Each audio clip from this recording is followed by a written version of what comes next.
আবার ডাকাতির ঘটনা আটকে দিল ভক্তিনগর থানার পুলিশ। রবিবার রাতে গোপন সূত্রে খবর পেয়ে অভিযান চালায় ভক্তিনগর থানার পুলিশ। দুষ্কৃতীদের গ্রেপ্তার করা হয়।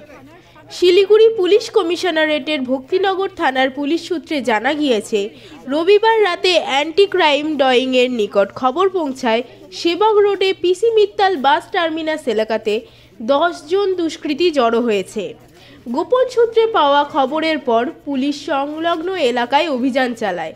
তবে পুলিশের অভিযানের আঁচ পেয়ে কয়েকজন সেই জায়গা থেকে পালিয়ে যায়। পুলিশের হাতে ধরা পড়ে যায় 4 দুষ্কৃতী। ধৃতদের নাম পরিমল ঘোষ, রাম দাস, রবি প্রধান এবং ভিকি নাগ। ধৃতদের মধ্যে পরিমল ঘোষের বাড়ি ইস্কন মন্দির এলাকায়, রাম দাসের বাড়ি খোলা চাঁদ ফাবড়ি এলাকায়, রবি প্রধানের বাড়ি ছোট ফাবড়ি এলাকায়, ভিকি নাগের বাড়ি দুর্গানগর কলোনিতে। ধৃতদের কাছ থেকে উদ্ধার করা হয়েছে ডাকাতির উদ্দেশ্যে নিয়ে আসা বিভিন্ন সরঞ্জাম। ধৃতদের জিজ্ঞাসাবাদ করবার পর পুলিশ জানতে পেরেছে সেবক রোডে ডাকাতির ছক ছিল তাদের। পাশাপাশি ধৃতদের জিজ্ঞাসাবাদ করে পালিয়ে যাওয়া দুষ্কৃতীদের নাম ঠিকানা জোগাড় করে তাদের খোঁজে শুরু করা হয়েছে তল্লাশি। সেফিল টাইমস। আপনি কি জটিল কিছু সমস্যায় ভুগছেন? সমাধান পেতে চান?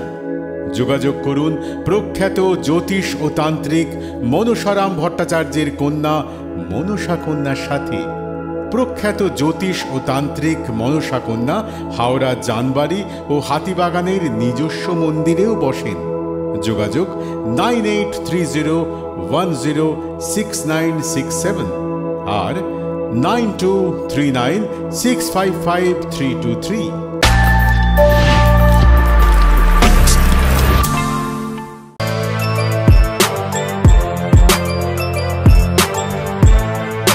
এখন অনেক বড় শ্রী লেদার্স হাওড়া ময়দান।